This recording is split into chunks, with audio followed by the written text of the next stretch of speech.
¿Cómo están?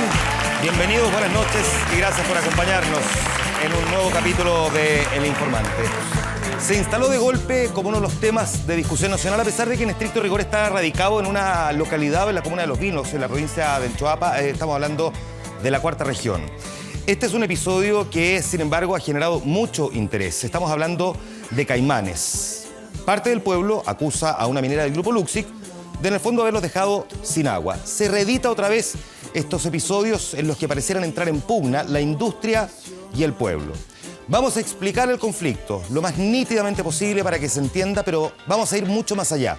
Vamos a mirar otros ejemplos donde también se reeditan episodios en los que por una parte están los que dicen defender el crecimiento económico y por otra parte los que dicen defender el medio ambiente. Vamos a mirar cómo se organizan las comunidades, quiénes están detrás de ellas, digamos, quiénes son sus principales dirigentes, cómo pagan los abogados y cuánto cobran también esos abogados. Vamos a conversar con personas que han tenido la oportunidad en otros episodios similares de estar a uno u otro lado de la mesa, pero también vamos a darle un vistazo a cómo manejan las redes sociales y qué es lo que dicen, entre otros, los que no se sienten representados por esos líderes que aseguran están defendiéndolos a ellos mismos. Bueno, evidentemente que el episodio de Caimanes es uno de montones que han tenido lugar en nuestro país a lo largo de nuestra historia. Quisiéramos, la verdad, revisarlos todos, pero evidentemente por una cuestión de tiempo no los vamos a poder hacer. Sin embargo, tomamos algunos que nos parecen emblemáticos, otros que han dejado huella en nuestra sociedad, y de ellos vamos a estar conversando, además, por supuesto, del actual.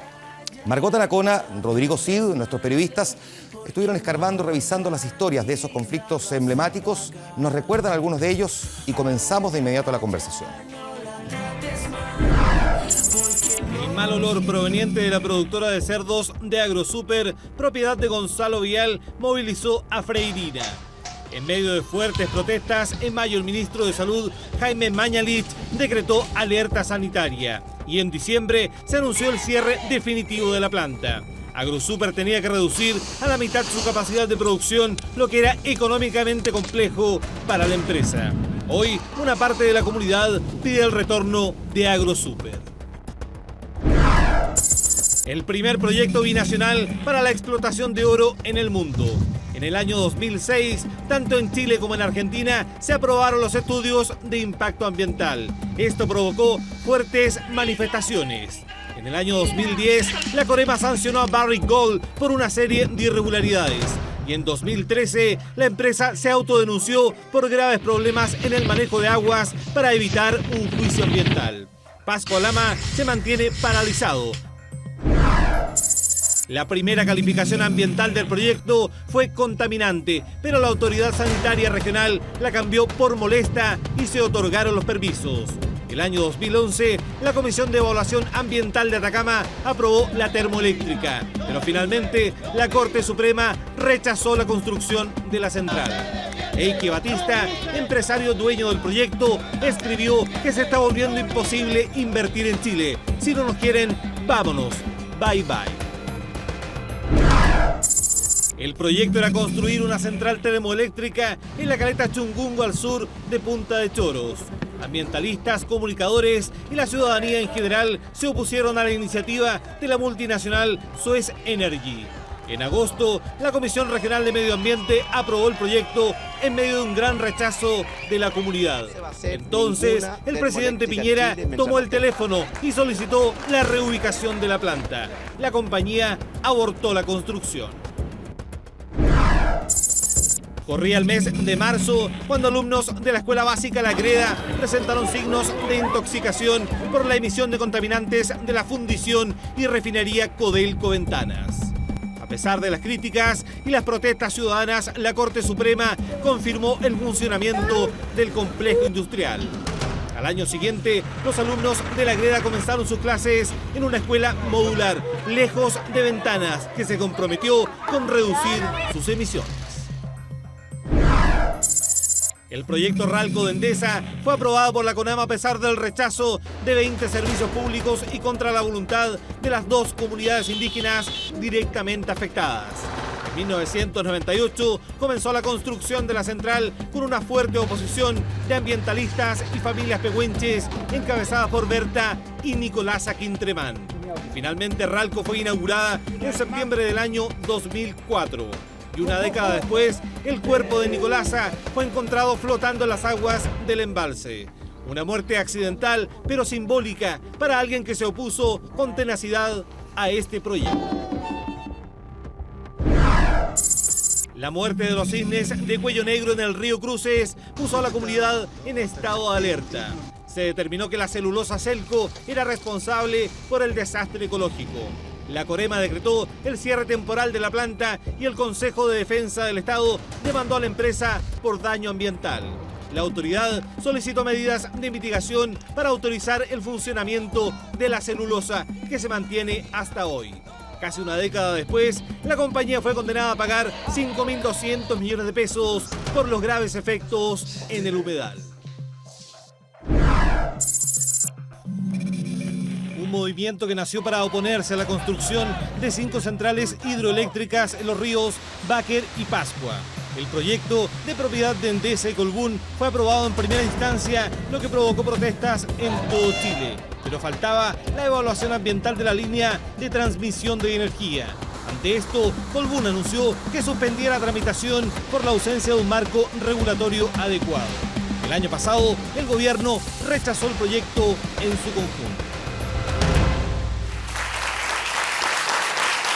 Voy a insistir en esto, que creo que es muy importante. La verdad es que no están todos, porque son montones, y hubiésemos querido que quedaran reflejados en su totalidad, pero la lista era muy larga, lo que entre otras cosas da cuenta efectivamente de cómo está operando nuestra sociedad en función precisamente de nuestras comunidades cuando se instalan este tipo de proyectos. Vamos a mirar precisamente el de Caimanes, que es el que en este último tiempo ha estado dando que hablar. Están con nosotros Cristian Flores, vocero de Caimanes en contra de la empresa Pelambres. Muchas gracias por estar aquí, bienvenido. Muchas gracias a ustedes por la invitación. Carlos Cortés, presidente de la Asociación Gremial de Comerciantes de Caimanes, a favor de la minera Pelambres. Muchas gracias por estar aquí. Gracias por la invitación. Voy a ir a la pregunta, digamos, directa a los dos. Parto contigo. ¿A cuánta gente representas?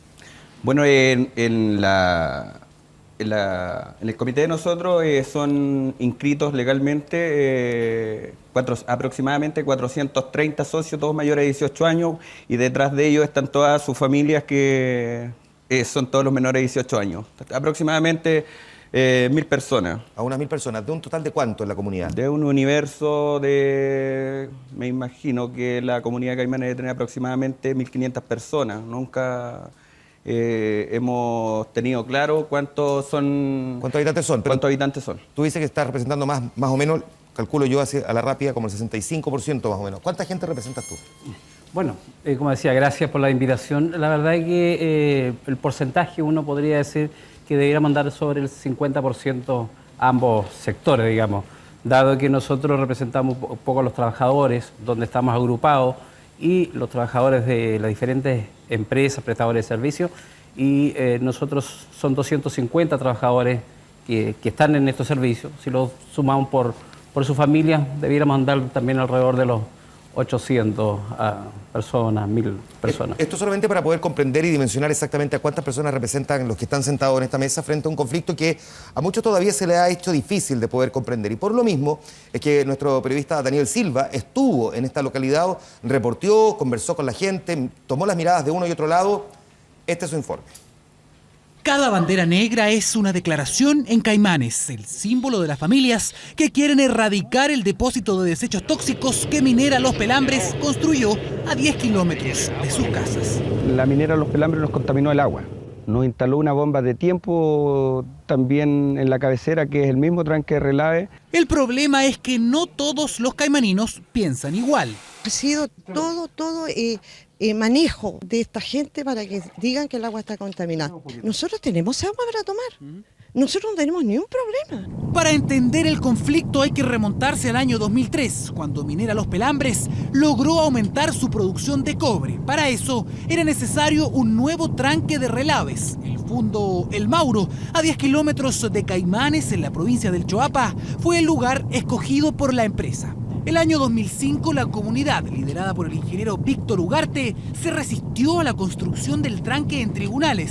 3 años después, Minera Los Pelambres y Víctor Ugarte llegaron a un acuerdo judicial por $23 millones. Vendiendo unos fondos de por medio, derechos de agua, y se suponía que una parte venía, de esa parte venía una parte para acá, para Caimanes. Aquí se hace una negociación encubierta. La gente quedó totalmente, como les decía anteriormente, al garete aquí con las manos vacías. Y el tranque ya era una realidad, sí, hacer. La empresa construyó un muro de arena justo donde caían las vertientes que alimentaban el estero Pupío.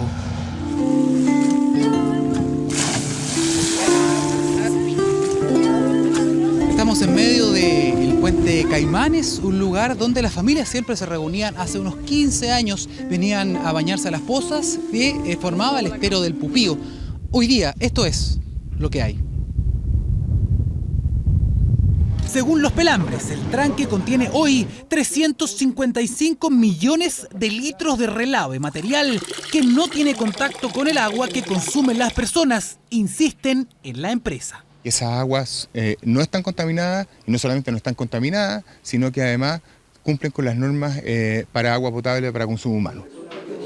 Algo muy distinto constató el jefe de medio ambiente del Colegio Médico en la zona el 2012. Encontramos mercurio en el agua potable por encima de la norma chilena y encontramos manganeso y hierro también en distintos pozones en el transcurso del río. Hubo un fallo de la Corte Suprema que contradijo ese estudio específico.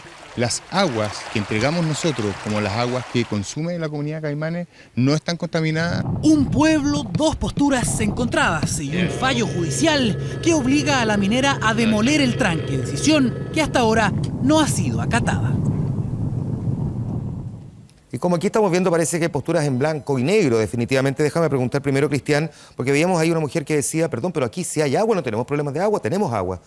Pero por otra parte se había dicho que este era el gran problema. Entonces, ¿cómo se explica, cómo se entiende eso? Porque eso es radicalmente diferente a la posición que se había esgrimido.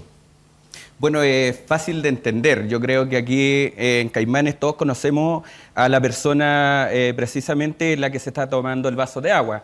Aquí la persona que se está tomando el vaso de agua es Magali Galarce, una de las ex dirigentes de Caimanes, quien el año 2006, cuando llegaron a un avenimiento, el empresario Víctor Ugarte y todas las organizaciones sociales del pueblo, a ella le tocaban 100 millones de pesos de la repartija que Minera Los Pelambres entregó para los dirigentes de la localidad de Caimanes.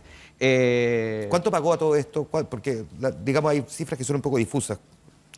¿Cuánto pagó la minera? La minera en esa oportunidad, a través del empresario Víctor Ugarte, que vendió dos fondos que eran de su propiedad, no tenían nada que ver con las organizaciones sociales del pueblo. Por ese fondo, la minera Los Pelambres pagó 23 millones de dólares, de los cuales 5 millones de dólares fueron a parar a los dirigentes de la localidad de Caimanes y un pequeño chorreo por ahí para algunas personas, que fue mínimo. ¿Y quién se quedó con el resto? El resto fueron aproximadamente 4 millones de dólares para el abogado que representaba en ese momento a las comunidades de Caimanes, el abogado Fernando Duñac, y el resto obviamente se lo llevó el empresario Víctor Ugarte. Y esta persona a la que ustedes están aludiendo, que yo la encuentro que es una persona tan víctima como somos nosotros, en este momento todavía, aún en el Tribunal de los Vilos, tiene retenida por el comité de nosotros la suma de 100 millones de pesos. Así que yo feliz me tomaría, no sé, un vaso de agua sabiendo que tengo que luchar por rescatar esos 100 millones de pesos que me entregaron a cambio de no sé qué. Todavía no hemos recibido las explicaciones de estas personas a cambio de qué. Déjame preguntarle, Cristian, que tratemos además que sea diálogo aquí mirándonos, ojalá los tres. Carlos, ¿por qué razones ustedes defienden a la minera? El tema no es defender a la minera. Yo creo que aquí estamos tocando el tema de Caimanes. Hay que contextualizar cómo sucede. Como dice Cristian, aquí el año 2006 se empieza a llegar y termina esto con un avenimiento judicial el año 2008, donde Mineros Pelambres paga casi 24 millones de dólares y en otro juicio que llevado por otro abogado con otra gente de la localidad, paga otros 24 millones de dólares. O sea, en total fueron 48 millones de dólares. Y en esa oportunidad, dado que no se le repartió a todo, como dice muy Cristian, y él no fue parte también de la repartija, palabras de él, entonces él crea otra organización para ir en busca de estos dineros también. Claro, lo que tú estás diciendo entonces que Cristian lo que está buscando no es el agua, sino que está buscando es plata. Bueno, lo dice su abogado, y si aquí le puedo mostrar los antecedentes del abogado Osa, dice que hoy día él puede llegar a un avenimiento judicial con 120 millones de dólares. Entonces, eso dice tu abogado. Mira, precisamente ese tema es muy fácil de desmentirlo. Yo creo que aquí precisamente si nosotros hemos llegado hasta las instancias que nosotros estamos hoy en día, que tenemos a la minera Los Pelambres en jaque mate, que hoy día están prácticamente con la soga hasta el cuello, es precisamente porque nosotros no hemos aceptado dinero a cambio de que se destruya nuestra comunidad, se nos contaminen nuestros hijos, que por lo demás el agua está contaminada. No lo digo yo, lo dicen los estudios de los laboratorios del Colegio Médico de Chile, lo dice un estudio pericial de la Policía de Investigaciones. Eso significa, perdón, que si la minera te ofreciera los 120 millones, tú dirías que no. Es que porque aquí hay una acusación directa que dice que tu abogado sí está pidiendo esa plata. Yo creo que esa es una falsa acusación. Aquí nosotros nunca hemos hecho un juicio a la minera Los Pelambres por plata. Aquí nosotros nunca hemos pedido indemnización, a pesar de que se nos de que los daños a la comunidad han sido constatados por la excelentísima Corte Suprema. Aquí nosotros jamás hemos iniciado juicios indemnizatorios en contra de minera Los Pelambres. Ustedes lo pueden revisar en todos los tribunales de Chile y eso no existe. Solamente para precisar el punto. Para poder precisar, bueno, Cristian, para que a lo mejor puedas leer, aquí el abogado dice que él puede llegar a un acuerdo económico con minera Los Pelambres. Ya, pero eso, en esa oportunidad dice 100 millones de dólares. Esto lo dice a través de la prensa, no lo dice a través de un recurso. Y aquí también en otro documento él presenta que se puede llegar ahora sube a 120 millones de dólares. Ahora, más allá de la plata, Carlos, hay quienes piensan que quienes están en la postura tuya están priorizando, digamos, el trabajo por sobre el medio ambiente. ¿Cómo se responde frente a una cuestión que de todas formas es bien dura? Porque hay una parte de la comunidad que está planteando que aquí hay un daño irreversible además al medio ambiente. Bueno, yo lo que sí estoy de acuerdo con Cristian que hay un impacto en el sector. Pero aquí también tengo otros antecedentes. El mismo doctor que el año 2012 se informa que las aguas están contaminadas. El año 2012, aquí está su laboratorio, donde el 2014 nosotros no tuvimos conocimiento, y aquí están los antecedentes que las aguas no están contaminadas. ¿Cómo es posible que más de 300 informes, donde está la Seremía de Salud, donde está el Instituto de Salud Pública, donde están la misma organización que nosotros nos abastece de agua al pueblo, que es el Comité de Agua Potable de nuestra comunidad, que todos los meses hace informes, estudios del agua, no hay ninguno que esté... ¿No tiene temor, sin embargo, que se vaya a generar algún tipo de filtración, que en algún momento sí se vaya a provocar contaminación? Bueno, nosotros en eso estamos trabajando hace bastante tiempo con las diferentes autoridades de gobierno, dado que nosotros no tenemos las competencias y no tenemos los especialistas, tenemos que acercarnos, en este caso, a las autoridades, y que son los que tienen que fiscalizar, tanto con la DGA, con el Cernagiomín, que sean los garantes de que no se contamine el valle. Cristian, ¿por qué crees tú que no se ha podido llegar a un acuerdo todavía? Precisamente yo creo que no se ha llegado a ningún acuerdo porque la postura nuestra es que a nosotros se nos devuelve el agua. Nosotros precisamente el agua es lo primordial. Nosotros no sacamos nada con llegar a un acuerdo tal vez económico con la minera Los Pelambres si nuestros hijos van a seguir tomando agua contaminada. Nosotros no queremos transar, y precisamente hoy día que con menor razón no estamos dispuestos porque, como lo dijo la Corte Suprema, aquí hay un fallo que es irrefutable, existe la contaminación y en este momento nos ha dado la razón a nosotros, y en este momento nosotros tenemos la posibilidad histórica de cambiar el eje de cómo funciona la megaminería en Chile. No se puede poner el interés económico por sobre los derechos elementales de la vida y de la gente de las comunidades. Ya basta de que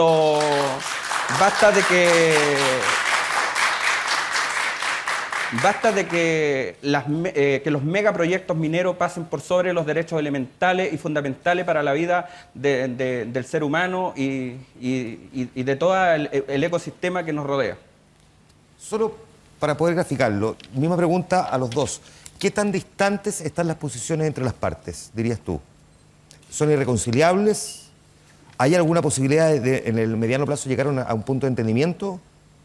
Nosotros estamos siempre, hemos estado abiertos al diálogo, un diálogo abierto, franco, directo, y en este momento precisamente estamos incluso dispuestos a dialogar, pero el diálogo no tiene que fluctuar por sobre el fallo de la Corte Suprema. Nosotros podemos entrar en un diálogo directo con la minera, con las autoridades, con quienes quieran, pero se tiene que respetar el fallo de la Corte Suprema. Nosotros podremos ahondar en cómo vamos a erradicar este tranque, cómo vamos a fiscalizar para que las aguas vuelvan de forma natural y libres de contaminación, tal cual como lo dice el fallo de la Corte Suprema. Déjame preguntar lo mismo entonces a Carlos. Sí, bueno, qué bueno escuchar a Cristian con esta invitación. Y yo de verdad, yo te invito, Cristian, nosotros somos un pueblo de apenas 1.200 habitantes y que ya hace muchos años que está fracturado por todo lo que está pasando en nuestra localidad y tenemos mucho que por hacer. Hay bastantes necesidades en las comunidades y que hoy día, por este conflicto, no hemos podido avanzar. Cristian, hay un montón de proyectos que están parados, que no hemos podido hacer. El gobierno no ha hecho ninguna inversión en los últimos 5 años. Entonces, nosotros hemos quedado en el patio trasero de la comuna y no hemos podido hacer nada, con el gobierno regional. Hoy día, para contarte, nosotros estamos trabajando por la ruta interior. Ya la intendenta se comprometió que el próximo año se va a hacer el tramo Socavón-Caimanes. Entonces, te invito de verdad, porque yo creo que son muchas las necesidades que tenemos como pueblo. Yo vivo allá, Cristian, tú sabes que yo soy de allá, mis padres son de allá, mi familia es de allá. Entonces, uno como dirigente social nos preocupan estas cosas. Pero dame un segundito, sí. Como también el tema del trabajo, Cristian. Tú sabes que en nuestro valle no hay trabajo y hoy día tenemos la posibilidad que más de 200 trabajadores están un poco en vilo solamente en Caimanes. Tenemos toda una provincia que también se ve afectada por esta situación. Entonces, la invitación es poder trabajar como lo hizo los dirigentes de Salamanca, que llegaron inmediatamente después de un conflicto a un acuerdo con la minera. Dame un segundo ahí, Carlos, porque la pugna esta de generar empleo versus también lo que puede ocurrir con el medio ambiente ha dejado otros ejemplos a lo largo de la historia, de hecho la historia bien reciente. Voy a volver con este tema en un segundo más, pero dame un segundo porque tengo aquí otros invitados también que me gustaría que nos sirvieran como ejemplo para poder tratar de entender también cómo en otras oportunidades se han ido resolviendo de mejor o de peor manera, no sé, conflictos de este tipo. Ustedes recordarán, por ejemplo, la famosa planta de Freirina, esta planta que era faenadora de cerdos que el año 2013 tuvo que cerrar debido a una situación complejísima, muy compleja, una comunidad que estaba quejándose por los malos olores. Bueno, voy a conversar con quienes participaron en algún momento de esa discusión. Primero está con nosotros aquí Yahir Rojas, vocero que peleó por cerrar la planta. Muchas gracias por estar aquí, bienvenido. Gracias por la invitación. Olga Pastén, que lucha porque se reabra. Gracias, Olga, por estar aquí. Y también el exministro de Salud, Jaime Mañolich, que fue la autoridad que finalmente terminó por cerrarla cuando llegó hasta ese lugar. Y le quiero preguntar a usted primero, ¿qué fue lo que sintió? Y ojalá pueda ser lo más descriptivo posible, para poder entender bien cuando llegó a Freirina. No voy a ser demasiado descriptivo porque podría producir náuseas, pero la situación es la siguiente. Esta tremenda planta faenadora de cerdos que tenía un horizonte de 2.500, 2,5 millones de cerdos, 2,5 millones de horizonte de producción, fue autorizada durante un anterior gobierno en una forma un poco rara, por decirlo mínimo. Y en definitiva, esta planta empezó a operar, no tenía la capacidad para manejar el número de cerdos que producía cuando se produjo esta crisis de olores y de qué sé yo, que eran alrededor de 450.000, 500.000. Hubo muchos intentos de la intendenta regional y de otras autoridades por resolver de la mejor manera este problema, pero en realidad el presidente de la República me pidió el día 21 de mayo, que estábamos en Valparaíso, que viajara, y el día 22 de mayo estuvimos allá efectivamente, y la situación con la que nos encontramos era realmente terrible, vale decir, en un páramo grande, lleno de galpones, sin ningún trabajador, sin agua, desbordándose las fecas de los cerdos por todas partes, percolando a potenciales fuentes de agua potable para Freirina, ¿Olor a qué? ¿Es posible que me lo escriba? Porque la gente decía, hay dolores de cabeza a los niños que están en el colegio, es muy, muy potente. No, el olor era terrible y era un olor a descomposición, a deposiciones, en definitiva. ¿Que cubría buena parte Freirina, todo Freirina? Cubría buena parte Freirina, el viento ahí hacía que de la planta llegara el olor, pero vuelvo a decir, lo que más nos preocupó a Autoridad de Salud, Ministro de Salud en ese momento, es llegar ahí y no tanto el olor, sino que efectivamente ahí había una bomba de tiempo que obligó a decretar una alerta sanitaria y el aviso a cierre de la planta. Y lo que ocurrió después es conocido. La planta fue sometida a un nuevo estudio medioambiental con una nueva autorización, un nuevo SEA, con expertos extranjeros, y estos dijeron que esta planta jamás podía tener un horizonte mayor a 800, 900 mil cerdos, y nosotros dimos el permiso para que se reabriera, pero la empresa dijo, en realidad, con este horizonte no nos conviene económicamente, y la empresa tomó la decisión de no reabrir. Déjeme preguntarle entonces a Olga, porque fue una de las que pidió finalmente que se cerrara la planta, pero hoy, después de toda esta lucha, de hecho, por más de un año, ahora quiere que se reabra la planta. Entonces me gustaría preguntarle por qué, cómo se explica eso. A ver, yo quisiera aclararle, yo no fui una de las personas que cerrara la planta, no. De hecho, siempre estuvo dispuesta a que se mantuviera abierta. No, ni que se mantuviera abierta tampoco. Lo que nosotros pedíamos era que, concuerdo con él, que el olor era insoportable, era un olor artefacto que no se podía soportar. Todo es explicable. Pero lo que nosotros estamos pidiendo, porque la cesantía es muy grande en la comuna freirina, no tenemos fuentes laborales. Esa es nuestra lucha. Nosotros no estamos poniendo la camiseta, como dicen por ahí, que nosotros nos ponemos la camiseta de una empresa. No, nosotros lo que queremos es trabajo, pero trabajo porque ahí lo estamos perdiendo más de 5.000 empleos. Pero nosotros también le estamos pidiendo a la empresa que haga bien su pega. Y las autoridades que están en la región de Atacama que hagan su pega de una vez por todas. O sea, trabajo, pero siempre que no se afecte el medio ambiente. Obvio que sí. Eso es nuestra lucha. Ahora, ¿en qué momento entonces ustedes le explican al resto, una vez que la planta está cerrada, que ahora, tiempo después, pareciera que lo que realmente están haciendo es pelear para que se reabra una planta que había generado tantos dolores de cabeza, en este caso literales por lo demás, a la gente freirina? Dolores de cabeza y trabajo, que ahora no tenemos. Porque la verdad de las cosas, ahí es las mujeres, yo lo estoy sufriendo en carne propia, tener niños, hacer la campaña de la mochila, hacer la campaña del cuaderno, tener cortes de luz, yo no se lo doy a nadie. Esa es la realidad que nosotros estamos viviendo en la comuna freirina. Nosotros no tenemos fuentes laborales, porque, no sé, que alguien diga aquí que si tenemos una buena fuente laboral, no tenemos. Porque están el 90% de los proyectos paralizados en la región de Atacama. Déjame preguntarle, Yair, ¿qué piensas tú que exista este movimiento de Freirina Esperanza, en el fondo, de que hay quienes estén planteando la idea, por ejemplo, de que se reabra una planta como esta? Bueno, lo primero que hay que tener en cuenta acá es que una falta de respeto para Freirina, para el pueblo de Freirina, graficarlo a través de los medios de comunicación que nos estamos muriendo de hambre. Es una falta de respeto para las personas que han vivido ahí años y han podido hacer crecer esta ciudad. Y personas que quieren defender esta ciudad, esta historia, a su antepasado, que han muerto en esa tierra, y están dispuestos a hacerlo. Están dispuestos a hacerlo. Entonces, bajo esa postura, bajo esos argumentos economicistas, por sobre la vida, nosotros no vamos a transar. No por un puñado de puestos de trabajo que nos lanzan en la cara, nosotros vamos a perder todo un valle, vamos a perder toda la comunidad. Y no solamente por un tema de dolores. Este proyecto es absolutamente inviable porque todos saben que la región de Atacama, y especialmente la provincia del Huasco, carece de agua. Dato sobre la mesa. Un cerdo, estamos hablando de 2.5, un cerdo necesita 40 litros de agua diarios para poder sobrevivir. Saquemos la calculadora, 2.5 millones. ¿Qué pasaría en el Valle del Huasco? Nosotros entendemos la postura de la vecina que está sentada acá al lado mío, pero no por ello vamos a transar una posibilidad o vamos a transar una lucha de la mayoría. Nosotros siempre, a través de la historia, hemos visto que hay una minoría que defiende intereses personales. Y eso se ha visto. Hoy día mismo, en el escenario de Chile, hay una gran mayoría que pide a gritos cambios estructurales y hay una pequeña minoría que se aferra a estas cuotas de poder. Y eso pasa también en Freirina. De cuál es la tasa de cesantía hoy día en Freirina, ¿ustedes la manejan? 70%, o sea, 70 familias eran las que trabajaban directamente en AgroSuper. Ese es el dato que nosotros manejamos desde el comienzo.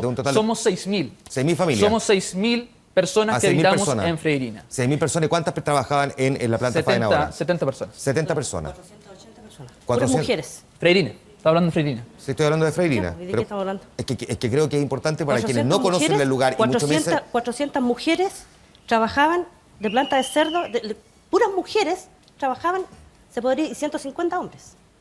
Ya, entonces estamos hablando aquí de Sí, una cifra redonda de 500 personas, sí, de un total de porque 6.000. esta empresa daba pura... ¿Qué hacen? pura. ¿Todas estas personas están en cesantía? ¿No se han reinsertado laboralmente? Mire, hay algunas que están para afuera, hay otras que están trabajando, no sé, por la Corta de Alberja, en lo que hay. Pero fuentes laborales, efectivamente, fuentes laborales como debe ser, no lo hay. ¿Quién vive con el sueldo mínimo? Ahora él, como dice, nos vamos a transar. ¿Pero qué nos ofrecen entonces? ¿Qué nos ofrecen a nosotros? ¿Cuál fue la fuente laboral que nos ofrecen? ¿Sigue manteniendo usted la misma posición? ¿Ha cambiado de posición? ¿Qué gana el país, por otra parte, con el cierre de Freirina? ¿O qué pudo haber perdido eventualmente?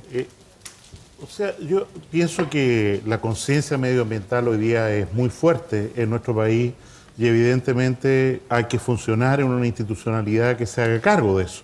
En el caso del Valle, hay un proyecto, Punta Alcalde, que el actual gobierno le ha dado la autorización para funcionar y para montarlo, construirlo, y son los empresarios los que han dicho, por ahora no nos vale la pena y no vamos a invertir en este proyecto. Y a este otro, la autoridad ha dicho, en realidad, como estaba concebido inicialmente, con 2,5 millones de cerdos, es una cosa completamente imposible por su impacto medioambiental y damos autorización para que se reabra, para que funcione, siempre que se hagan tales inversiones concretas y siempre que el volumen de cerdo nunca exceda, no recuerdo el número exacto, 800.000. Y en ese contexto la empresa es la que dice, no, en esas condiciones no voy a reabrir. Yo pienso que nosotros estamos cambiando como país muy rápidamente a esta dificultad entre generar empleo, crecimiento económico y los intereses de las comunidades por el respeto al medio ambiente, y la institucionalidad que tenemos no da cuenta de responder adecuadamente a la ciudadanía. A pesar de que la institucionalidad medioambiental muchas veces queda en entredicho, es decir, pareciera que la ley permite ciertas cosas, pero aún así en la práctica no son suficientes. Esto ha sido un largo debate y probablemente Punta Choros puede ser uno de los grandes ejemplos. Déjame preguntarte, si la planta dijera, ¿sabe qué? Ok, no van a ser 2.5 chanchos o cerdos, van a ser los 800, 900.000, es decir, van a funcionar con lo que la regulación les estableció. ¿Estarías de acuerdo o aún así te opondrías? Mire, la posición de la Asamblea, la posición de Freirina, de la gran mayoría de los habitantes de Freirina, es que este proyecto es inviable por donde se mide. Este proyecto, al poco tiempo de andar, estructuralmente se cayó, quedó por el suelo, quedó absolutamente por el suelo. Entendemos nosotros también que nos enfrentamos a los enemigos más poderosos que se enfrenta una comunidad, al poder económico, ¿cierto?, y una clase política. Como usted bien decía, la normativa ambiental es muy flexible, porque los empresarios manejan, ya sabemos, la arista Sokimich hoy en día, la arista Cabal, ¿cierto?, que se relaciona muy cercano a Freirina, con el hijo de la presidenta Bachelet. Entonces tenemos una legislación hecha a la medida de los empresarios. Ahora, si son precisamente los poderes políticos y empresarial, como dices tú, tan poderosos, ¿qué hicieron ustedes que, a pesar de ese poder político y empresarial, la planta terminó siendo cerrada por las protestas de ustedes? ¿No se entiende? Organización. Nosotros nos organizamos en una asamblea permanentemente ya de hace 3 años. Somos una asamblea autónoma. Somos una asamblea que discute, se informa. Y somos una asamblea que le dio cara a esta empresa. ¿Cuánto tiempo duró esta disputa con la empresa desde que, digamos, se hizo pública? Nosotros nos demoramos 10 meses en echar abajo esta empresa. ¿Eso fue el tiempo? Yo tenía 8 meses en la cabeza. 8 meses. Nosotros nos demoramos 10 meses desde febrero, donde se planteó la primera asamblea en la casa de un vecino, hasta que en diciembre, ¿cierto?, se cierra esta empresa. Y no porque la autoridad haya intervenido, sino porque la sociedad, la comunidad en su conjunto, hizo que esta empresa se fuera. Porque en Freirina esta empresa no pone ni un pie más. La empresa no quiere volver, lo pregunto porque hay quienes han dicho incluso que a Freirina Esperanza o este movimiento, incluso usted, y la pueden estar financiando la propia empresa. A nosotros no nos financia nadie. ¿Nadie? Nadie nos financia. Nosotros todo lo que hacemos lo hacemos por necesidad, porque la necesidad existe en Freirina. Que ellos no lo quieran ver, eso es otro cuento. Porque él tiene un trabajo, la gente que está tiene un trabajo, nosotros no tenemos, lamentablemente. Entonces, ¿qué es lo que nosotros hemos pedido? Siempre se lo hemos pedido a la autoridad. Hagamos una mesa de trabajo, estamos de acuerdo, hay que cuidar el agua, el medio ambiente. Bien, ok. Pero usted sí estaría dispuesta a que la empresa, si cumpliera estas normativas que describe el exministro, por supuesto se vuelva a reabrir. Sí, pero para eso hay que sentarse a conversar. Pero si nadie se sienta a conversar, ¿cómo vamos a saber si la empresa nos ofrece un muy buen proyecto que nos puede sacar del hoyo donde estamos metidos? Yair, ¿tú sientes que aquí no hay posibilidad de diálogo? A ver, acá vemos a una comunidad empoderada, a una comunidad soberana, porque la soberanía radica en nosotros. Pero y nosotros ya tomamos solamente una decisión. bien, también es parte de la comunidad ella. Sí, por supuesto, sí, por supuesto que es parte de la comunidad. Soy madre, pero estamos hablando, mantener. Como lo dije en un comienzo, hablamos de un pequeño porcentaje de la población, una minoría, que está buscando defender sus intereses personales. ¿cierto? Y estamos hablando de una gran mayoría que está dispuesta a defender su territorio, su historia, su comunidad. Entonces son cosas muy diferentes que están sobre la mesa. Hay una persona que están peleando por vender más en su negocio, como lo es el exalcalde de la comuna de Freirina, por vender una botella más de vino. Por eso están peleando. Otras personas están peleando por seguir viviendo en el lugar en que vivieron sus abuelos y están dispuestos a dar todo porque esto sea así. ¿Ustedes no han tomado contacto con la empresa? Mire, nosotros sí hemos tomado contacto con la empresa. ¿Hace nosotros cuánto? hace 15 días atrás. ¿Y qué toman contacto para qué? Mira, nosotros tomamos contacto con la empresa para exigirle cuáles serían las mejoras que ellos harían en la comuna de Freirina. Y ellos nos han dicho lo que nosotros hemos pedido siempre. Hagamos una mesa de trabajo para presentar un muy buen proyecto y a lo mejor puede ser un muy mal proyecto como puede ser un muy buen proyecto. Solo a que quede bien nítidamente claro. ¿Cuál fue la respuesta de la empresa cuando se tomaron contacto con ellos hace 2 semanas? Ellos quieren volver. Tienen la disponibilidad de volver, pero para eso tenemos que sentarnos a conversar. Bajo las condiciones que describía Jaime Mañalich. Por eso hay que sentarse a conversar. Hay un punto pero que... nadie toma el toro por las astas, el intendente, la señora Isabel Allende, el alcalde. Ya, que das aquí con un tema que es clave, porque Jaime, se da una paradoja que es bien absurda. Una vez más, Dios está en todas partes, pero atiende solo en Santiago. Y por lo tanto, desde Santiago hay que mandar un ministro empoderado, un título inventado aquí bien a la chilena, para que en el fondo saque a cargo un problema porque las autoridades regionales no tienen ni la musculatura ni la capacidad de toma de decisiones. Digamos, no solamente desde el punto de vista de salud, sino que también desde su experiencia política, ¿cómo se explica eso? Cuando en el fondo nos encontramos con comunidades que viven conflictos y que pareciera que, no solamente en este caso, sino que en montones, hay señas, lo vamos a mirar más adelante, había que mandar un ministro empoderado de Santiago para tratar de resolver el problema. O sea, usted llegó y al poco rato terminó cerrando la planta. ¿Cómo se entiende eso? Digo, porque pareciera que la clase política no hace mucha autocrítica también de que tiene un grado de responsabilidad importante en esto. La verdad sea dicha en el caso de Aysén, por ejemplo. Se escala los conflictos y llega un momento en que el presidente dice, sabe, ministro, vaya usted y ve qué puede hacer. Y ahí estuvimos con don Iván hasta la... ¿Te acuerdas de aquella noche que madrugamos? Y por lo menos el tema de salud se resolvió en esa oportunidad. Ahora creo, a propósito de algunos letreros que hay ahí, que la descentralización no es efectiva. O sea, es verdad que la gente salta por encima del intendente, salta por encima del Seremi de Salud y dice, yo aquí con el único que converso con el ministro. Yo participé como ministro en prácticamente todos los conflictos sociales que se produjeron en torno a su salud durante el gobierno anterior. Siempre estaba ahí antes. Y era una situación, si tú quieres, personal y obsesiva, pero que me rindió mucho fruto, que nos rindió mucho fruto. Y creo que hay que estar y escuchar lo que la comunidad dice. Una comunidad que, en este caso, además deja como nítido ejemplo que parecía que el caso estaba más o menos resuelto, pero es evidente que todavía hay posturas bastante distantes, con una realidad además respecto desde el punto de vista del trabajo, pero también de la protección a la propia comunidad y del medio ambiente, que sigue estando muy vigente. Nos quedan varios otros ejemplos. También nos interesa saber cómo se van organizando las comunidades, quiénes están detrás de ellas, cómo se forman sus dirigentes, cómo logran generar ese diálogo y muchas veces ese enfrentamiento con la propia autoridad. Hay un montón de preguntas todavía que tenemos pendientes por responder, por resolver. Vamos a ir a la pausa rápidamente vamos a volver aquí al Informante. Espérenos, ya regresamos.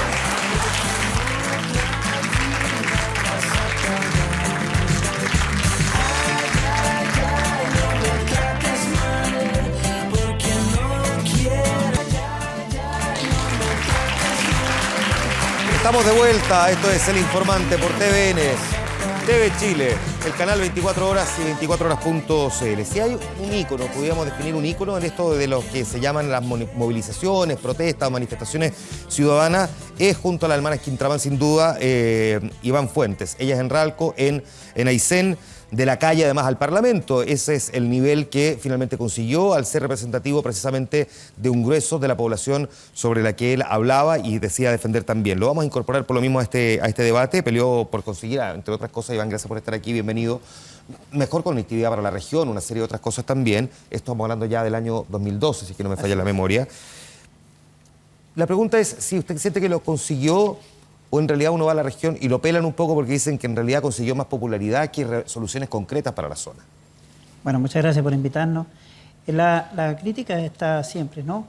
Y uno dice, yo prefiero un pueblo de Chile contestatario, dispuesto a hacer una crítica constructiva, y si esa crítica me toca a mí hoy día, yo prefiero que sea así, porque de lo contrario el silencio de los pueblos otorga el andar que llevábamos. Yo creo que hay que componer el andar y si nos quedamos todos callados, asumimos que está todo bien.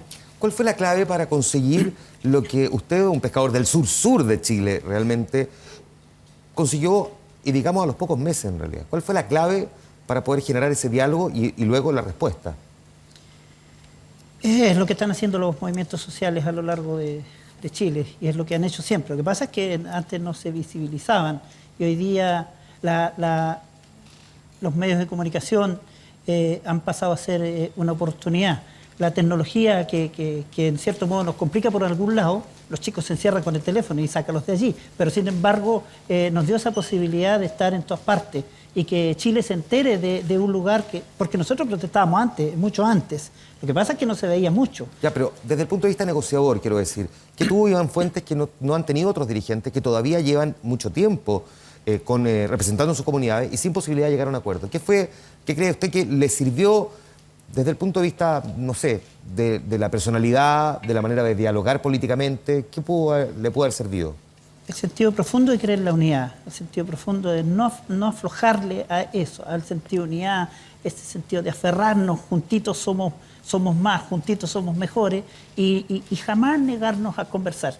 En algún minuto con el ministro Mañalich nos pegamos unos buenos rabos también, pero nunca cerramos la puerta a dialogar. Nunca nosotros, el movimiento social, nunca se negó, salvo un error que yo cometí cuando le pusimos un ultimátum al gobierno y por allí, bueno, Pato Segura y otras personas que me estaban ayudando, yo supe desde el momento que leí el documento que había cometido un error y estaba poniendo en riesgo a la ciudadanía, la cual yo representaba. Ese error fue reconocido a la mañana siguiente y dije yo, me disculpo por el error, pero nosotros queremos seguir conversando y no le vamos a aflojar a lo que vinimos, que eran los 11 puntos. Déjame preguntar a Mañalich, que está ahí, Jaime, ¿tiene dotes de negociador, Iván Fuentes? Digo, dotes naturales de negociador. En el conflicto de Aysén había muchos componentes de pesca, de conectividad, de dinero, de leña y de salud. Yo creo que tiene muchas dotes, tiene don de gente, desde luego en el sentido de lograr conversar, de convencer a los suyos. Me recuerdo en aquella madrugada a las 5 de la mañana haber sido que en un momento se fracturó la mesa que estábamos conversando los aspectos de salud e Iván salió con su gente y volvieron y llegamos a una nueva conversación. Creo que está bien que esté en la Cámara de Diputados, es un lugar merecido. ¿De dónde salieron esas dotes de negociador, Iván? De la vida misma nomás. El haber vivido una rancha nailo, el haberme parado muchas veces, el haber trabajado con la pesca artesanal y tener que... la vida es una constante negociación. Como que el negociar es un pecado. Negociar no es un pecado. Es entregarse, creo yo, que es un pecado. Y eso la Patagonia nunca lo hizo. Nunca, no solo le tocó negociar con Jaime Mañalich, sino que también con Ignacio Guerrero, representando Ignacio al gobierno. Sentado aquí, Ignacio, gracias por estar también en El Informante. Buenas noches. ¿Cuáles fueron las claves para conseguir un acuerdo con Iván Fuentes? Y si es posible también miremos el vaso medio vacío. ¿Dónde pudieron haber estado eventualmente los puntos débiles de su capacidad como negociador? Mira, yo creo que la capacidad de poder empatizar con los principales líderes del movimiento y la búsqueda incesante del diálogo es lo que nos permitió finalmente llegar a un acuerdo. Eso, lo que se apoyaba en un diagnóstico más certero de cuáles eran efectivamente las motivaciones del movimiento. Porque quisiera comentarte que, por ejemplo, en el primer video que se mostró acá, se vio que el conflicto de Aysén era solo Hidro-Aysén. Y la verdad es que el conflicto de Aysén no era solo el proyecto Hidro-Aysén, sino que iba mucho más allá, iba a un sentimiento quizás histórico de la región de abandono, postergación. Que sigue estando presente hasta el día de hoy. Y de hecho, déjame mostrarle al resto también, que creo que es interesante para poder describirlo, porque momentos de negociación hay prácticamente en todas las etapas de la vida, en prácticamente todos los escenarios, y creo que desde esa lógica, desde ese punto de vista, el tratar de poder describir el cómo se efectúa una negociación, qué cede, qué entrega al otro, se puede establecer a través de tips. Nuestro periodista Javier Beguele Orellana salió a buscar esos tips respecto de cómo se negocia. Conversó con distintas personas de distintos ámbitos. Esos son esos tips. Lo primero que tiene que él prefigurar en su cabeza es cuál puede ser el o los puntos a que puede llegar. Eso que a él le parece ser un punto justo de equilibrio. Se requiere hacer un previo levantamiento de cuáles son las necesidades de la comunidad, cuáles son los actores relevantes. Escuchar en el fondo ambas partes, cuáles son los puntos de desencuentro y hacer sobre la base de esos desencuentros una base de encuentros. Tiene que ser lo suficientemente maduro, objetivo y de alguna manera tener la personalidad y la autoridad para aplicar las reglas de juego. Las discusiones no siempre son solo racionales, también son emocionales. Creo que la apuesta está en poner el horizonte en el largo plazo y en ese sentido construir confianzas desde el inicio. Si es que no se elige bien los mediadores, si no tienen imparcialidad suficiente y si no se trabaja con los líderes sociales, no podría trabajarse. Habrá un segundo momento en que ya descarga, baja la adrenalina y entonces habrá que ver, bueno, ¿qué hacemos? Porque vamos a tener que seguir conviviendo seguramente las dos partes del mismo lugar, quizás por mucho tiempo. Ahora, saber negociar es una cosa, pero para muchos la verdad pareciera que esta guerra también es bien como David contra Goliat. Y cuando uno toma las partes en conflicto, mira por ejemplo lo que ha ocurrido con varias de estas comunidades, aparece siempre el conflicto con las mineras. Bueno, fuimos a la fuente directa, vamos a conversar con Joaquín Villarino, que es el presidente ejecutivo del Consejo Minero, y que a él le toca, no sé si defender, pero al menos explicar. Joaquín, gracias por estar aquí, bienvenido, buenas noches. Gracias a ti por la invitación. Digamos, la posición de las empresas mineras, probablemente de las que más problemas tienen, o una de las que más problemas aparecieran tener con las comunidades, tiene la sensación la gente más bien de que la minera detectan un negocio, van y se instalan, y a partir de ahí, digamos, no tomarán la suficiente conciencia sobre cuáles pueden ser las consecuencias para esa comunidad. Digo, esa es la sensación. ¿Por qué crees que está instalada esa sensación y cuál es el mea culpa, el grado de responsabilidad que ustedes también asumen? Bueno, yo creo que las percepciones tienen un fundamento en la realidad también. No cabe ninguna duda que el desarrollo de actividades productivas en general, de la industria energética, de la industria minera y de la industria de explotación de recursos naturales en general, de la pesca, siempre tiene un impacto medioambiental y un impacto en las comunidades en las cuales se instalan. Y este país, como muchos otros países en el mundo, ha ido evolucionando en su forma de relacionarse con la explotación de esos recursos naturales y con las comunidades que los rodean. Y por lo tanto yo creo que hoy día estamos en un estadio de desarrollo distinto del que existía hace 10 años o 15 años, y por lo tanto los requerimientos que hay sobre la mesa son distintos, y lo que tiene el mundo empresarial en general, diría yo, es un gran desafío. Y yo creo que a ese desafío no hay que tenerle susto, y como país tampoco nos podemos quedar paralizados. Yo diría que hay reclamos más que justificados y hay indignaciones profundas y muy justificadas. A ver, cítame alguna como ejemplo para dimensionar a qué hace referencia. Bueno, no me cabe ninguna duda que las personas que viven en Freirina, frente a una planta que falla y que echa unos olores insoportables, tiene un argumento muy contundente para estar furiosa, digamos, muy indignada, digamos. ¿Quién en su sano juicio diría que no están absolutamente más que empoderadas, justificadas en su actitud? Digamos. Entonces yo creo que hay un grupo que está en ese sector y yo podría decir que tienen un fundamento razonable para alegar. Hay otro grupo, lamentablemente, que está infiltrado por sectores que más bien aprovechan estas situaciones para generar violencia. Y lo hemos visto y las imágenes son muchas, digamos. Yo no digo que todo sea igual, pero es un segundo grupo. Y hay un tercer grupo que son los chantajistas de turno, digamos, porque todos sabemos que existen chantajistas de turno. Entonces lo importante y el gran desafío... Dame un segundo para ir al segundo. Es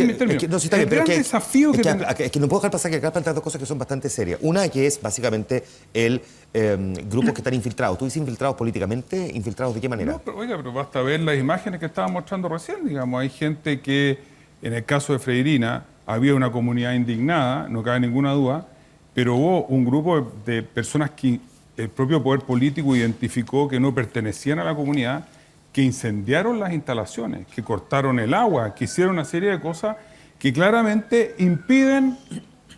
Yo creo que lo básico es que existe un mínimo de respeto en las opiniones contradictorias, digamos, y eso es lo que permite un diálogo razonable. Déjame preguntarle... Si siquiera podemos opinar, pero déjame terminar con el argumento. Yo creo que si nosotros creemos que simplemente todo esto obedece a un motivo de indignación justificado, y no somos capaces de decir objetivamente, mira, hay otros motivos que también están detrás, como sociedad no vamos a ser capaces de presentar una solución razonable. Y esa solución razonable significa algo que está planteando Iván. Digamos. Iván está planteando, oye, no está mal dialogar, no está mal negociar, no está mal buscar acuerdos para desarrollar un país en el cual yo creo que no se contrapone algo que parece contraponerse aquí. El desarrollo de la actividad económica versus el desamparo de la comunidad y versus acriminarse con el medio ambiente. Digamos. Yo creo que esas cosas son compatibles. Y hoy día tenemos un desafío mayor que debemos enfrentar con madurez, digamos. Y eso es lo que el mundo empresarial está llamado hoy día. Déjame preguntarle a Yair primero, porque está pidiendo ahí intervenir frente a un emplazamiento directo que se hizo sobre infiltración en la comunidad en Freirina, ¿cierto o no? Bueno, en relación a lo mismo. Recién acá el señor nos está tratando de violentista. Déjeme explicarlo. Es que no ponga en mi boca lo que no he dicho. Yo no he dicho que usted déjeme sea explicarle violentista. un poco cómo se desarrolló esto. Porque ustedes al parecer se creen superior a todo, superior a las comunidades, superior incluso a las leyes. Y está Caimanes, que un ejemplo de que ustedes se sobreponen a toda la normativa existente. Porque acá ustedes tienen el poder. Y eso ha demostrado el arista Chokimich, el arista Cabal, que ustedes también hacen lo que quieren en este país. ¿Ya? Y en relación a Freirina, déjenme contarles lo que pasó. Nosotros, una comunidad pequeña, se organizó y comenzamos a golpear puertas. Comenzamos a golpear la puerta del alcalde, no nos recibió porque tenía relaciones con la empresa. Fuimos donde el gobernador, no nos recibió. Fuimos donde el intendente, no nos recibió. Fuimos a La Moneda, tampoco nos recibieron. Y ahí, es que, perdón, es importante en función del tiempo. Pero déjeme terminar. Sí, está bien. Es que, Juan por Manuel, favor, usted sabe que las comunidades pequeñas no tenemos tiempo. Sí, está bien. No tenemos... Pero te quiero recordar también que estás en televisión y que la televisión tiene un espacio acotado. Aquí todavía nos quedan otras personas con las que conversar. Él hace un emplazamiento directo. ¿Puedo terminar la idea? Sí, está bien. Que la idea apunta a una pregunta específica. Él pregunta si es verdad que ustedes estuvieron infiltrados y que los actos violentistas eran de personas que eran de fuera de Freirina. Por eso te pregunto si es cierto o falso eso. Con la nula respuesta de todas las instituciones, porque las instituciones, ¿cierto?, se adaptan a ustedes, no a las comunidades, por supuesto que viene un nivel de indignación. Y fueron los freirinenses, miles de freirinenses que salieron a las calles. La verdad, lo que usted está diciendo es un insulto para las personas que entregaron la vida en las calles, simplemente por defender lo que les pertenece por derecho propio, que es su territorio. Usted no puede venir a decir acá que eran personas de afuera. Eran personas así infiltradas. La verdad que ahí eran personas que habían defendido, personas que viven en Freirina, dueñas de casa, ¿cierto? Porque somos una comunidad abandonada por el Estado. Y ahí cuando nos abandone el Estado, por favor... No tiene mucho sentido, digamos. Ya, está bien. Solamente para que tenga el contrapunto. Tú dices que no es así. Olga dice que no es así. Era gente infiltrada. ¿Quién? Obvio que sí. Era gente que había infiltrada, que hicieron vandalismo. ¿Quién la infiltrada? Mucha gente de Freirina. Don Juan, de Freirina. la señora Gloria. ¿Ellos son infiltrados? Ya, tenemos visiones contrapuestas. La verdad que es fácil. Tenemos visiones contrapuestas de gente que viene de la misma localidad. Vuelvo al punto más allá de este ejemplo. Tú decías que hay razones para que las comunidades se indignen. Hay momentos donde aparecen también comunidades que están infiltradas. Y los que chantajista de turno, dijiste, que fue la tercera frase, que serían... Es muy fácil jugar muchas veces con la desesperación que sienten legítimamente algunas comunidades. Y por lo tanto, al final del día, ¿cuál es el llamado al cual está llamada la comunidad, no nosotros, digamos? Y además, yo creo que lejos de sentirme yo ni las personas que represento, la industria que represento por sobre la ley, y si alguna vez... Mira, yo partía mi declaración diciendo... Esto obedece también a errores que se han cometido históricamente, digamos. Fue lo primero que dije. Ahora, lo que estoy diciendo ahora en adelante es que nos planteemos una pregunta general como país, digamos. ¿Necesitamos o no necesitamos determinadas actividades industriales y productivas? Es decir, necesitamos tener minería, necesitamos tener generación eléctrica, necesitamos tener... Ahora, tú dices errores. Perdón, pero sí. Pero es que me gustaría saber, solamente para que se pueda dimensionar bien, cuando tú dices errores, ¿a qué errores te refieres? Cuando tú dices, se han cometido errores, grafiquemos los errores. Bueno, no cabe ninguna duda que hay proyectos mineros en los cuales se cometieron errores que acarrearon la paralización del proyecto, que se sancionara gravemente a las compañías mineras, que se pagaran multas altísimas, que hubiera una organización completa y que los proyectos estén paralizados. Hay errores en procesos de consulta indígena que llevaron a que la Corte Suprema en determinados momentos sancionara la paralización del proyecto. Eso es razonable, pero tanto es eso, así como existe eso, existen muchísimos casos de procesos exitosos y de convivencia absolutamente razonable, productiva y fructífera. Entonces, yo no tengo por qué creer que todo es negativo, digamos. Si esto tiene muchos aspectos muy positivos para el país, digamos. No es cierto, se le da mucha vida a Chile a través de la minería. Envenenándose con el agua. Digo, por favor. Pero si fíjese que... Sí, está bien. Entiendo que, sin embargo, buena parte del público está en contra de lo que está diciendo el invitado y por lo tanto espero que por lo menos se le escuche con respeto. Ya voy a poder conversar con ustedes también y por lo tanto les pido que, tal cual como el resto se lo ha escuchado con respeto, se haga lo mismo también con este invitado. Sin embargo, da la sensación, más allá de esta descripción que tú haces, que siempre se justifica precisamente en el desarrollo económico la instalación de proyectos sin poner el suficiente acento en la protección a esas comunidades. Y si esto ocurre hoy, muchos se preguntan cómo era hace 20 o 30 años, derechamente, donde simplemente no se les ha escuchado. A ver, no cabe ninguna duda que el escenario de hace 30 años, en muchas cosas de las que ocurrieron en este país, es distinta a las que existen hoy. Hoy día, tú para poder desarrollar un proyecto minero tienes que tomarte al menos 10 años. 10 años desde que encuentras y has hecho la exploración y puedes encontrar un yacimiento minero, hasta que obtienes todos los permisos que tienes que obtener, hasta que desarrollas la inversión y empiezas a explotar o a producir el primer cátodo de cobre. Una década, digamos, una década en que interviene todo un organismo, una organización pública, decenas y centenas de organismos públicos, y en que existe una participación de todos quienes pueden estar afectados. Eso es lo que permite, al final, comenzar a desarrollar un proyecto. ¿Es perfectible esta legislación y esta institucionalidad? Sí, obvio que es perfectible. Como toda obra humana, es perfectible. Y yo creo que en eso tenemos que trabajar, y tenemos que trabajar en una mesa amplia, transversal. Fíjate que hace aproximadamente un año el presidente Lagos citó a una comisión transversal para desarrollar una minería que denominó virtuosa, inclusiva y sustentable, una mesa transversal que tenía solo 2 representantes de la industria minera y más o menos 10 o 12 representantes de distintos sectores, comunidades, autoridades, etc. Esa mesa generó un documento que se le entregó al actual presidente de la República, que generó a su vez una mesa de desarrollo sustentable de la minería en Chile, y hoy día existe una corporación pública-privada que tiene más de 40 miembros en su directorio global, en el cual hay solo 3 miembros de la industria minera y el resto son miembros de comunidades transversales que están trabajando ¿en qué? En cómo nos imaginamos el desarrollo de la actividad minera en este país para los próximos 30 o 40 años. Termino con una sola cuestión.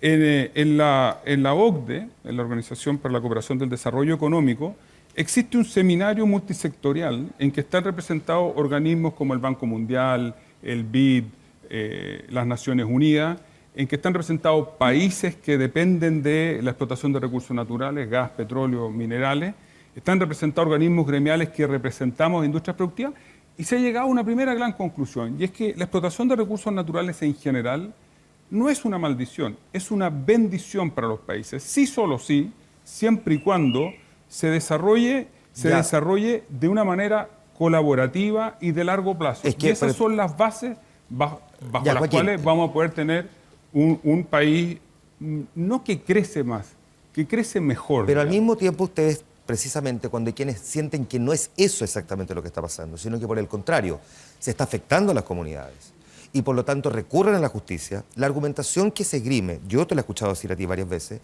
es que la judicialización de proyectos mineros está paralizando el crecimiento económico del país o está afectando el crecimiento o el desarrollo de la industria. Entonces se pone o se antepone la necesidad de ganar plata frente a los normales, digamos, necesarios entendimientos de una comunidad que plantea también su angustia frente a la instalación de un proyecto y que sabe que además es que dura 20, 30, 40, 50 años y luego quedan abandonadas. Digo, no puede ser un poco injusto también el decir, voy a resumirlo en simple, ¿sabe qué? O ganamos plata o tenemos esto otro. Pero no cabe ninguna duda, y gracias por decirlo tú, es muy en simple, digamos. Es un análisis que la verdad que me llama la atención que lo haga. Pero tú mismo has dicho en varias oportunidades, Joaquín, tú me has dicho en varias oportunidades que la judicialización de proyectos mineros genera paralización de crecimiento económico, o al menos menor crecimiento económico. Sí, pero lo que nosotros eso es una consecuencia evidente, digamos, ¿no? ¿Quién puede argumentar en contra de eso? No, está bien, pero lo que suena, a lo que suena es, este país no va a crecer porque las comunidades están judicializando los proyectos. No. El recurrir a la justicia no es sinónimo de judicialización. Recurrir a la justicia es un derecho básico consagrado en la Constitución y que tienen todas las personas que sienten que sus derechos han sido de una otra manera afectados. y por lo tanto, cuando legítimamente se concurre a la justicia, nadie se puede oponer a eso, para eso existe el Poder Judicial para administrar justicia. Ese fenómeno está fuera de discusión. Lo que está en discusión es cuando la justicia se instrumentaliza no habiendo argumentos para recurrir a la justicia ordenada. Mire, vamos a irnos a un caso más conflictivo, que puede agarrar más pifias todavía, a las cuales ya me estoy acostumbrando, digamos. Vamos al caso Caimanes. Vamos al caso Caimanes. Vamos al caso Caimanes. Vamos al caso Caimanes. Escuchemos el caso Caimanes. Primero, las declaraciones que ha hecho Carlos, en que dice, mira, aquí el problema que tenemos nosotros es que la minera ha contaminado las aguas. El fallo de la Corte no se refiere a contaminación de agua, se refiere a que la instalación del tranque de relieve ha impedido el libre escurrimiento de las aguas del canal. ¿Y libre de contaminación?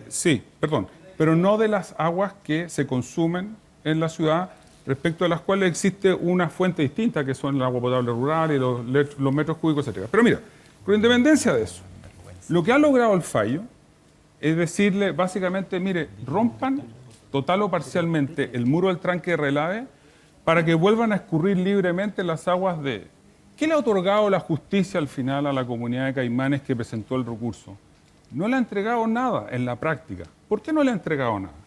Porque es un fallo que es impracticable en el límite. Volvamos un paso atrás. Un tranque de relieve que tiene 355 millones de toneladas de material. De material contaminado, no cabe ninguna duda. Si usted rompe literalmente el tranque relieve, caen por el Valle de Caimanes 355 millones. Por lo tanto, eso no es el tema. Segundo, hagámonos cargo de una manera distinta. La manera distinta es que hay que ir y presentar un estudio de impacto ambiental que ubique otro lugar donde poder trasladar estos desechos, ¿no es cierto? Por lo tanto, claro, hay que sacarlo a otro lugar. Ese otro lugar va a pasar por un estudio de impacto ambiental y se va a demorar otros 10 años. Pero además, si usted trasladara en camiones de 40 toneladas, se demora 400 años en sacar toda esa planta. Digamos que mejor haga un mineroducto para trasladarlo. Se demora 10 años en trasladarlo y solo la presa se demora 20 años por la cantidad de material que tiene. Entonces, termino con esto. El fallo, al final no le soluciona el problema que está demandando. Y eso es lo que yo digo, y lo que nosotros decimos, es una judicialización innecesaria. Lo que corresponde, a mi juicio, aquí, es que si legítimamente sienten que hay no tienen agua, busquen una solución entre tres partes involucradas. Aquí el Estado, involucrada. la comunidad y la compañía, Cristiano. y eso es lo que hay que buscar. Voy contigo primero. Voy contigo. ¿Yo? Sí. Mira, primero que nada, acá él miente rotundamente, porque precisamente los pozos de agua potable de la comunidad de Caimanes están instalados derechamente en el lecho del río, que la minera Los Pelambres intervino con el tranque de Relaves El Mauro. El tranque de Relaves El Mauro tiene 7 kilómetros de largo, a lo largo sepultado el río Caimanes, donde intervinieron las napas. Precisamente la Corte Suprema lo que le dice a minera Los Pelambres en el fallo es: devuelva las aguas naturales del estero de Pupío y libres de contaminación. Y para eso usted demuela el tranque o presente un plan de obras o presente un plan de obra para que no demuela el tranque para devolver las aguas naturales. Y ellos presentaron un plan de obra que obviamente el Tribunal de los Vilos se lo negó, porque es un plan que la Corte Suprema, cuando falló, ya tenía sus antecedentes a la vista. Y obviamente las aguas han sido contaminadas y han encontrado las aguas contaminadas tal como lo dijo la Corte Suprema. Y la contaminación emana derechamente desde el tranque de Relaves El Mauro. Carlos, ¿es exactamente eso? Bueno, hay que contarle aquí al amigo Cristian que la verdad es que nosotros al lado del pueblo también tenemos una planta, y que la gente de Caimanes debe saber que nosotros le decimos la planta de Fraga, que está al lado, a 200 metros de los pozos donde alimentan y ese es de oro. Y si sale en los primeros estudios, eso es mercurio, que sí es contaminación. Pero aquí el amigo no lo dice porque la empresa esta no tiene plata para poderlo financiar o pagar. Entonces, esa es la verdad. Entonces, hoy día los pozos del agua potable de Caimanes son 4. la cantidad de agua, y dicho por la Seremi de Obras Públicas, es en la PR, en la cuarta región donde hay más agua potable y que no está contaminada. Y eso lo comprueba el mismo APR de nuestro pueblo, lo comprueba la Seremi de Salud todos los meses y lo comprueba la Dirección de Obras Hidráulicas. Entonces, Carlos, quiero que me mires bien a los ojos. Tú eres un caimanino. Nacido y criado. Y vivo allá, no como tú, que no vives en Caimán.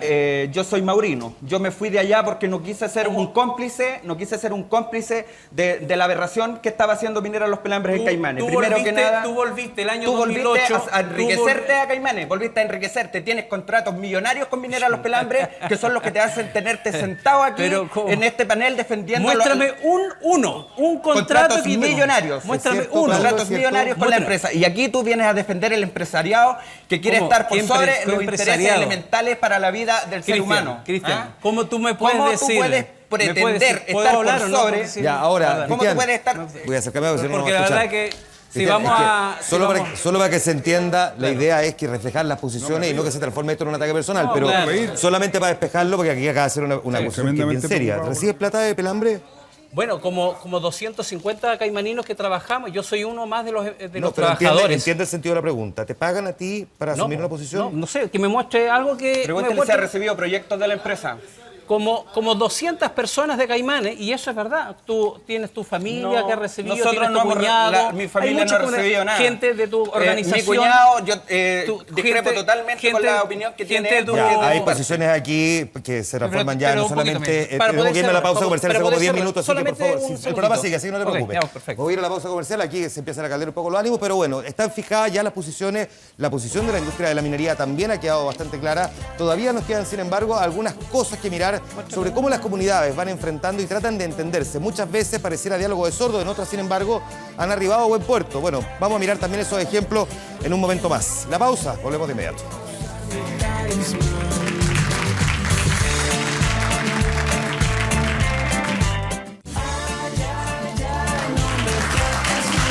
De vuelta en El Informante, cuando las comunidades se levantan a propósito de proyectos que sienten los están afectando directamente. Si bien es sabido, las empresas tienen, digamos, capacidad para financiarse desde el punto de vista de la instalación en esas mismas comunidades y, por lo tanto, financiar también a los abogados, uno se pregunta legítimamente cómo se organizan las comunidades, cómo lo hacen finalmente. Aquí hemos escuchado ya varios ejemplos en distintas localidades donde han puesto esfuerzo para poder organizarse. Pero también la pregunta es no solamente la organización, sino que financiar abogados y cómo salir a defenderse frente a ese conflicto. Bueno, nosotros estuvimos reporteando este tema. Rodrigo Cid nos muestra cómo se financia.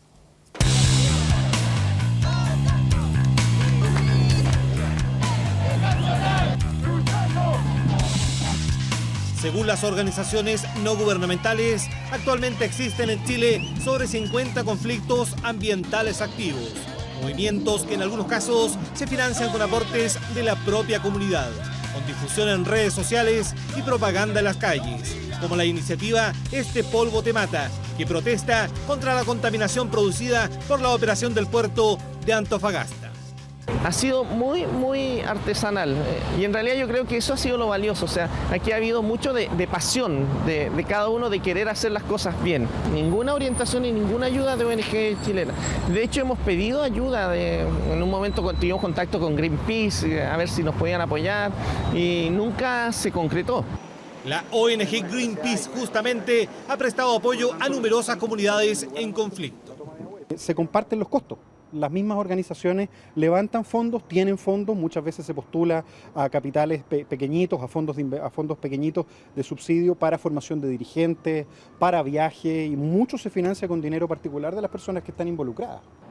Luis Mariano Rendón es militante de Acción Ecológica y ha participado en un gran número de causas por la defensa del medio ambiente, la mayoría de las veces como voluntario. Le sacamos algo del tiempo que le podemos sacar al trabajo o a la vida al descanso para dedicarlo a esto, porque sentimos que es algo que nos satisface, no es algo tan loco tampoco, digamos. Hay mucha gente en el país que hace un esfuerzo voluntario por distintas causas. Rendón explica que cuando una ONG se involucra activamente en un conflicto, el escenario financiero cambia radicalmente. porque ahí hay efectivamente proyectos que buscan financiamiento de la cooperación internacional y que de esa manera logran mantenerse y pagar sueldos y financiar pasajes y todo lo demás. El Observatorio Latinoamericano de Conflictos Ambientales apoya regularmente las demandas de las comunidades, pero su director asegura que no aportan con fondos en forma directa.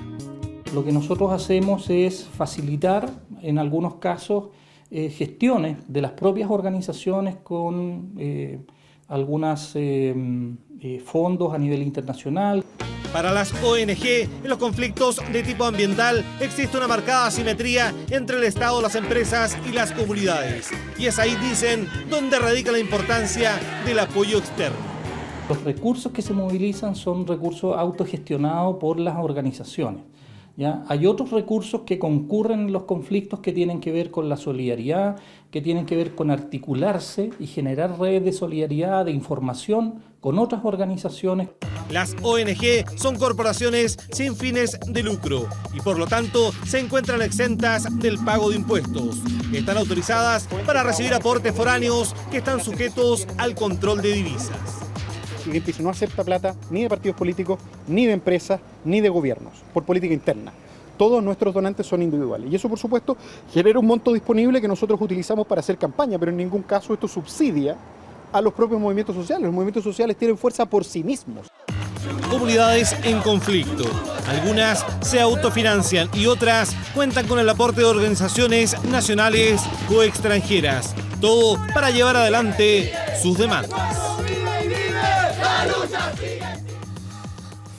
El proceso es complejo y me gustaría aprovechar de preguntarle a Iván Fuentes la experiencia de ustedes, pero también que miráramos un poco, a propósito además del mismo clima que se genera aquí en el debate, en el estudio, con distintas miradas, con cuestionamientos y en algún momento incluso con ambientes que se van acalorando. ¿Cuán difícil es por lo mismo, en la experiencia de haber sido negociador, por una parte encontrar financiamiento para poder sacar adelante el movimiento? Esto significa viajar a Santiago, digamos, no son recursos propios, hay que hacer colecta, en fin, pero por otra parte también, cuando pareciera que las posiciones son radicalmente tan diferentes, son tan distantes, que el entendimiento pareciera ser nulos, simplemente. ¿Sabes qué?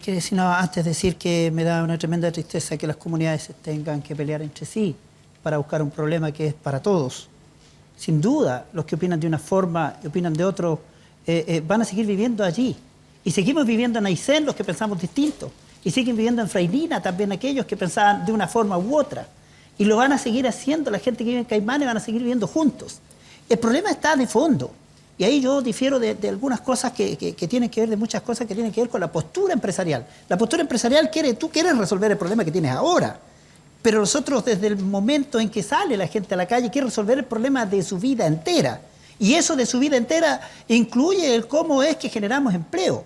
Pero no nos pueden venir a decir a nosotros que porque nos dan empleo, digo a nosotros, a las comunidades, porque nos dan empleo a costa de cualquier cosa, a costa de que la gente se enferme, a costa de que los ríos se sequen, a costa de que alguien hizo un tranque para el norte, qué pena que fue alguien del color político nuestro, y quiero volver a eso y decir, oye, ¿cómo es que una persona que estuvo en el poder político luego se toma una porción de agua y los que están para abajo se le secaron sus campos, su siembra, su vida? Eso es lo que tenemos que resolver, y eso no te hace culpable de todo lo que pasa, pero te hace culpable del presente. Decir, oye, ¿cómo es que tú quieres resolver ahora ya el problema que tienes ahora? Resolvamos algo que tiene que ver con cómo el Estado anda, cómo recuperamos las aguas para el uso bien común. Hay una marcha en marzo, el 21, en donde el recuperar el agua es algo importante, pero no para guardarla para un solo efecto, porque no es solo para tomar, es para también progresar. Pero ese progreso tiene que ver con que ese progreso sea ordenado. Es que las muestras que han dado nuestros capitalistas y el esquema político que ha habido durante todos estos años han sido malas, pues. El mundo político ha hecho vista gorda con los entes mandatados para proteger los recursos, por ejemplo, y no han sido capaces de modernizar el Servicio Nacional de Pesca, por ejemplo, que fiscaliza si se sacan o no los peces. Y luego, en el escenario que vive el empresariado, es resolver el hoy. Nosotros decimos, si hubiesen tenido la particular visión de futuro, no habría pasado lo que pasó con el virus ISA en la región. No habría pasado lo que pasó con las hermanas Quintramanes. Acuérdate que un tiempo ellas dijeron, vamos a estar peor que lo que estamos. Dijo, no, las hermanas Quintramanes están enojadas con el mundo. Y resulta que 10 años más tarde, no sé si este mismo canal hizo un reportaje, y resulta que sí, estaban peor de lo que estaban. Entonces la matanza de los cisnes, la matanza... Bueno, tantas cosas que han hecho mal. Yo creo que hoy día tenemos que sentarnos para pensar el futuro. No pensar solamente en cómo resolvemos Caimanes, Aysén o Freirina. Claro, tú dices los puntos específicos de ciertas comunidades, porque aquí hay un montón de comunidades, hemos visto, tenemos de hecho Isla Riesco, está la Coordinadora Ciudadana Ríos del Maipo, Patagonia Sin Represas, de hecho sentados aquí también en el set, entre varias otras personas que han estado... Disculpa, ¿sabes qué? Hay muchas otras que están protestando y que no se logran ver. Así es, que... Por lo mismo, digamos, demuestra que en realidad esto no está concentrado en 4, 5, 6, sino que se va multiplicando en una realidad además que, y está concentrado, digamos, el santiaguino no ve. Sí, claro, y está concentrado en el andar que tiene Chile. No podemos nosotros seguir caminando como estamos caminando. Nosotros, yo hoy día soy parte del mundo político. Eso te iba a preguntar, ¿el Parlamento cuán nítidamente entiende también este problema? Yo creo que lo entiende, pero ¿Y qué está haciendo? Están en un proceso de shock. Aparte de boleta, ¿qué está haciendo? Todo el mundo está en un proceso de shock. Porque, claro, despertó la comunidad, por eso decía al inicio, yo prefiero que siga despierta, porque si seguimos despiertos vamos a tener que llegar a un acuerdo. Si hay dos polos que se chocan, unos que iban con un andar y sentían que así estaba bien, porque así estamos generando empleo y estábamos siendo importantes para Europa, pero los otros que decían, oye, cada día estamos peor, se secó el agua, no sé qué. Entonces, hoy día estos dos polos chocan y de aquí tiene que salir algo importante por el andar que nosotros queremos darle a Chile para las futuras generaciones, como lo decían los chicos en su manifestación.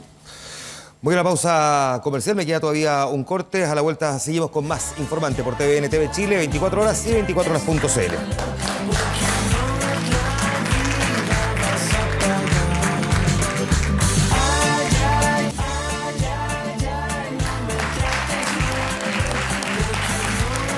De vuelta en el Informante con segundos ya, de hecho estamos pasados en el tiempo hace rato, así que a la dirección ejecutiva le pido perdón, pero bueno, así es la cosa. Tenemos montones de otros temas que nos quedan pendientes, de hecho gente presente aquí, Alto Maipo, está Patagonia Sin Represa, decía yo que está Isla Riesco, y hay montones de otros lugares también, no solamente los que están aquí, que no han podido hablar, otros que de hecho no han estado presentes en el programa. No se resuelve en un solo programa precisamente la realidad de las comunidades. Hemos querido reflejar los conflictos actuales, mirar cómo otros han sido abordados, han sido resueltos y cómo incluso algunos parecieran estar resueltos, pero simplemente quedaron ahí estancados y más bien parecieran estar volviendo. Es la realidad de una sociedad diversa, de un país con una geografía muy diversa y donde parecieran ser antagonistas el crecimiento económico y el cuidado al medio ambiente, donde otros países han logrado solucionar esa ecuación y lo han convertido en lo que se llama el progreso, es decir, el desarrollo, el entender cómo cuidar el medio ambiente con el crecimiento económico. Bueno, en ese dilema todavía están montones de comunidades en Chile. El tema no es primera vez que está presente en el Informante, es la primera vez que está en este nuevo esquema que tenemos de nuestro programa y sin duda que no va a ser la última en que lo vamos a abordar. Les quiero agradecer su sintonía, agradecer a todos los invitados que han estado presentes también en esta oportunidad y que nos hayan acompañado en este capítulo. Nosotros nos juntamos el próximo martes, pasadito a las 10 de la noche y en un rato más, en medianoche. Que estén muy bien. Muchas gracias.